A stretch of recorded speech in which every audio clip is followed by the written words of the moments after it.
Hello बच्चों, let's read the question. Choose correct statement regarding the following reaction. Option A, Cr2O7 negative is oxidizing agent. Option B, SO32 negative is reducing agent.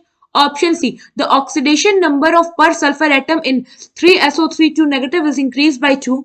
And option D, the oxidation number of per chromium atom in Cr2O72 negative is decreased by 3. So question में हमें क्या बोला है कि हमें correct statement choose करना है regarding the following reaction. हमारे पास है डाइक्रोमेट एक्वस कंडीशन में, हम इसको रिएक्ट करा रहे हैं SO3 नेगेटिव आयन के साथ एसिडिक कंडीशन में. तो हमें मिला है Cr3 plus ion along with SO4 negative sulphate ion और वाटर मॉलिक्यूल.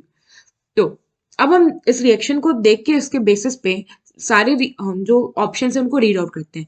तो हमारा स्टेटमेंट रिएक्शन है CrO2O7 two negative aqueous condition react कर रहा है SO3 नेगेटिव एक्वस कंडीशन जो कि 3 मोल्स रिएक्ट कर रहा है 8H प्लस के साथ, फॉर्म कर रहा है हमारा 2 Cr3 प्लस एक्वस कंडीशन में along with 3 molecules of SO4 negative aqueous condition में, और इसके साथ साथ 4 यहाँ पे लिख लो प्लस 4 वाटर मॉलिक्यूल्स जो होता है फॉर्म होता है ना. सबसे पहले क्या कह रहा है कि जो हमारा डाइक्रोमेट है Cr2O72 नेगेटिव, ये होता है हमारा डाइक्रोमेट आयन.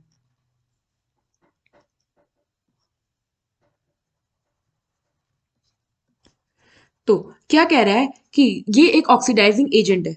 तो ऑक्सीडाइजिंग एजेंट होगा तो क्या करेगा, खुद को रिड्यूस करके दूसरे को ऑक्सीडाइज करेगा. तो यहां देखो, यहाँ पे SO3 नेगेटिव में जो हमारा सल्फर है ये +4 ऑक्सीडेशन स्टेट में है, और यहाँ पे SO4 नेगेटिव में सल्फर हमारा +6 ऑक्सीडेशन स्टेट में, यानी कि +4 से +6 में गया. ये गया हमारा +4 से +6 में. मैं इसको दूसरे कलर से हाईलाइट कर देती हूँ. ये +6 था ना, +4 से +6 में गया. इसका मतलब है कि इसने 2 इलेक्ट्रॉन क्या किया, आपका डोनेट किया होगा, तभी ये +6 में आया. इसका मतलब है कि क्रोमेट आयन ने क्या किया, इसको ऑक्सीडाइज कर दिया, क्योंकि जब इलेक्ट्रॉन डोनेट करे इसका मतलब क्या हो रहा है, इसका ऑक्सीडेशन हो रहा है. तो यहां से मुझे पता चला कि हमारा फर्स्ट स्टेटमेंट करेक्ट है. ये जो हमारा डाइक्रोमेट है ये ऑक्सीडाइजिंग एजेंट का काम कर रहा है.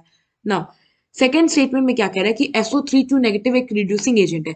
तो ये क्या करेगा, अगर आप ये दूसरे वाले को रिड्यूस कर देगा. डाइक्रोमेट में जो हमारा ईच क्रोमियम एटम की बात करो, तो जो हमारा ईच क्रोमियम एटम है यहाँ पे ये है +6 ऑक्सीडेशन स्टेट में, और यहाँ पे क्रोमियम हमारा है +3 ऑक्सीडेशन स्टेट में. तो अगर आप देखो तो यहाँ पे ये +6 से +3 में गया है. इसका मतलब इसने 3 इलेक्ट्रॉन गेन किया है. इलेक्ट्रॉन गेन किया इसका मतलब इसका हो गया रिडक्शन. तो अगर इसका हो गया रिडक्शन, इसका मतलब ये कि जो हमारा SO3 नेगेटिव है इसने एक्ट किया एज अ रिड्यूसिंग एजेंट. तो हमारा स्टेटमेंट बी भी करेक्ट है. नाउ अब स्टेटमेंट सी में हमें क्या कह रहा है कि जो ऑक्सीडेशन नंबर है पर सल्फर एटम का SO3 नेगेटिव में वो इंक्रीज कर गया है 2 से. मतलब ऐसे देखो, यहाँ पे SO3 नेगेटिव है, यहाँ पे सल्फर हमारा था +4 में, ये रिड्यूस हुआ था, सॉरी ये ऑक्सीडाइज हुआ था हमारा SO4 नेगेटिव में. यहाँ पे सल्फर है +6 में आफ्टर ऑक्सीडेशन. क्वेश्चन में क्या कहा है कि पर ऑक्सीडेशन पर सल्फर का इंक्रीज किया है 2 से. तो अगर आप देखो तो यहाँ +4 से +6 में है, इसका मतलब ऑक्सीडेशन स्टेट इंक्रीज बाई 2. तो हमारे यहां से पता चला कि स्टेटमेंट सी भी करेक्ट है. नाउ ऑप्शन डी में क्या कह रहा है कि जो ऑक्सीडेशन स्टेट है पर क्रोमियम एटम का वो Cr2O72 नेगेटिव से डिक्रीज कर गया है 3 यूनिट से. ना अब हम देखते होता है कि हमारे पास था Cr2O72 नेगेटिव डाइक्रोमेट आयन, इसका हुआ था रिडक्शन. यहाँ पे ये था ईच क्रोमियम +6 में, ये रिड्यूस बन के बना Cr आपका क्रोमियम में, जो कि अपने +3 ऑक्सीडेशन स्टेट में. तो यहाँ पे क्या हुआ, ऑक्सीडेशन स्टेट डिक्रीज किया, क्योंकि ये क्या हुआ था +6 से +3 में, और कितने यूनिट से डिक्रीज किया, 3 यूनिट से. तो यहाँ पे क्वेश्चन में भी हमें ऑप्शन में कह रहा था कि डिक्रीज किया 3 यूनिट से, तो ये हमारा करेक्ट है. Now the final conclusion is हमसे क्या पूछा था, कौन सा करेक्ट स्टेटमेंट है? यहाँ पे हमारे option A, option B, option C and option D, all options are correct, तो ऑल आर करेक्ट।